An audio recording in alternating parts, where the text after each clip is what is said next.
Assalamualaikum warahmatullahi wabarakatuh. Gimana kabarnya teman-teman semua? Ya, kali ini saya akan bercerita tentang kain kafan merah. Sebelum kita lanjut ke ceritanya, tekan dulu tombol like video ini dan jangan lupa tekan juga tombol subscribe channel ini, nyalakan juga notifikasinya agar kalian tidak ketinggalan cerita-cerita lainnya dari channel saya.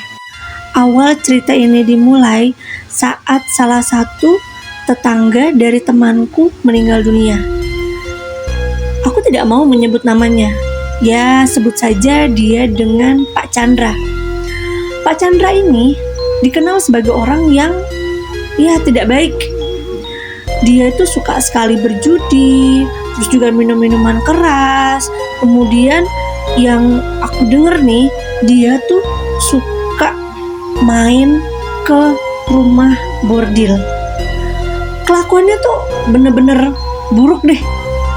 Kemudian dia juga itu didukung sama kekayaannya. Dia itu memperoleh harta yang begitu banyak itu dengan cara atau perbuatan yang tidak baik juga. Itu seperti dia rentenir gitu ya, meminjamkan uang dengan bunga tinggi.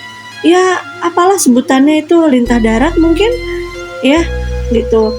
Nah, saat dia meninggal itu semua masyarakat di dekat rumahnya tuh nggak ada yang mau ke rumah dia.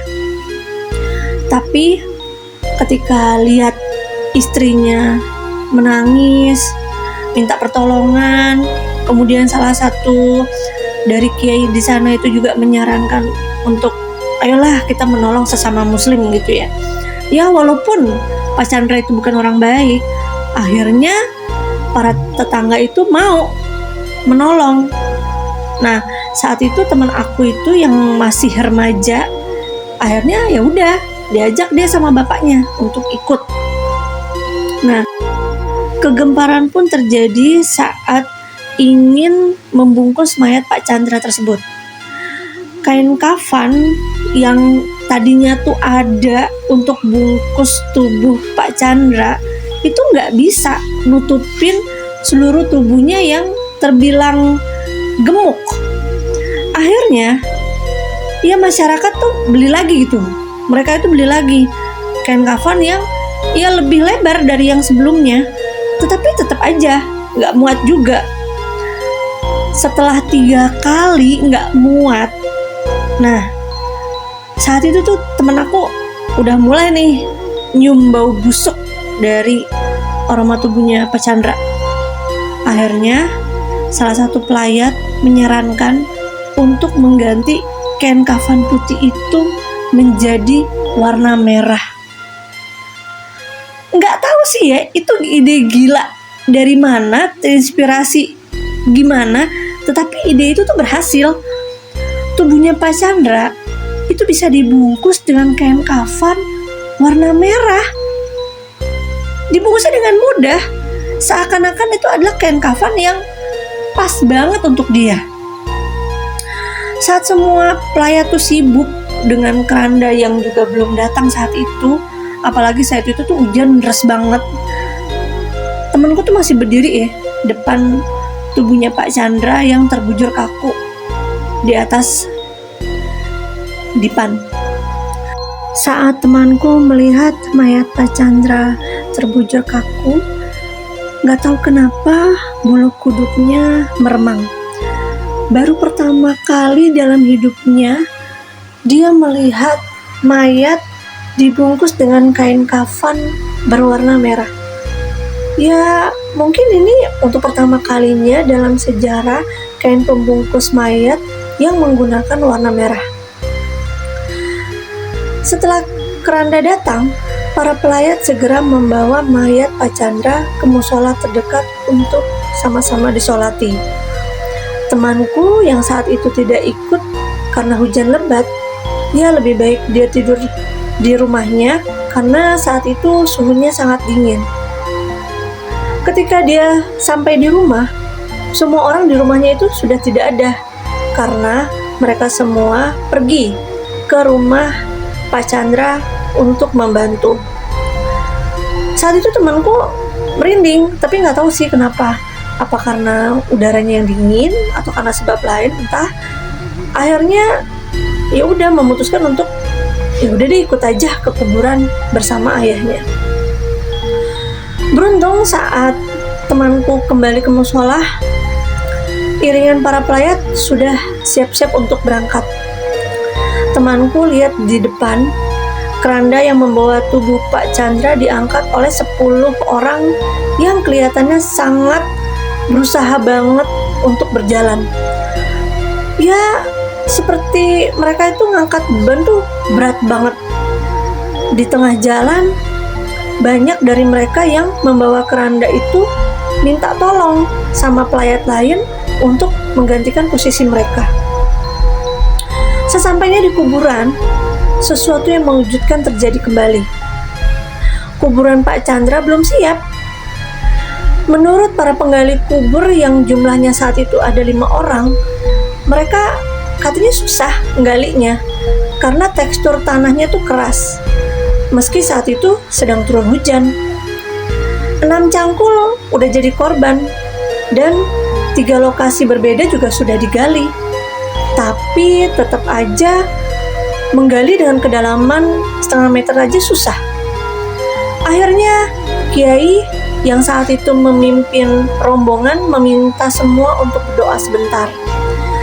Setelahnya menyuruh untuk menggali lagi. Nggak lama kemudian, satu lubang kuburan sudah siap. Ya, walaupun tidak terlalu dalam, tapi cukuplah untuk mengubur mayat.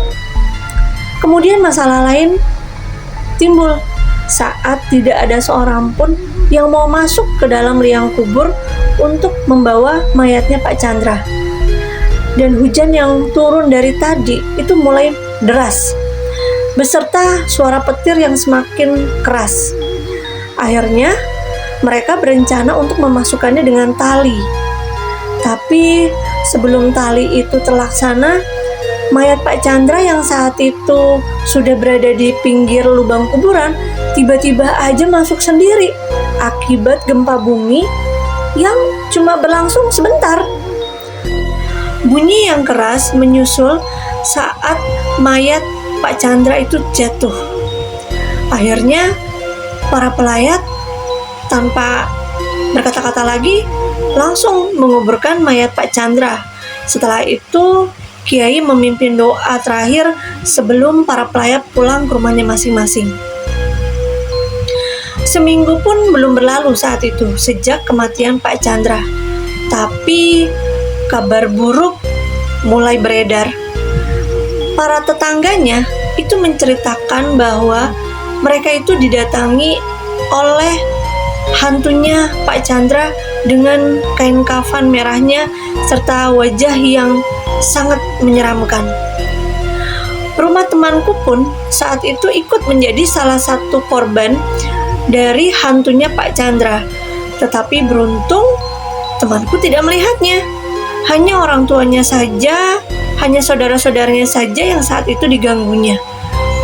Baru setelah kabar itu beredar, keluarga Pak Chandra menyarankan untuk tidak menceritakan perihal hantu Pak Chandra pada siapapun juga. Akhirnya hantu Pak Chandra tidak pernah muncul kembali. Sebulan kemudian, teman aku itu pergi keluar kota untuk ketemu lagi, berkunjung ke rumah temanku yang satu lagi.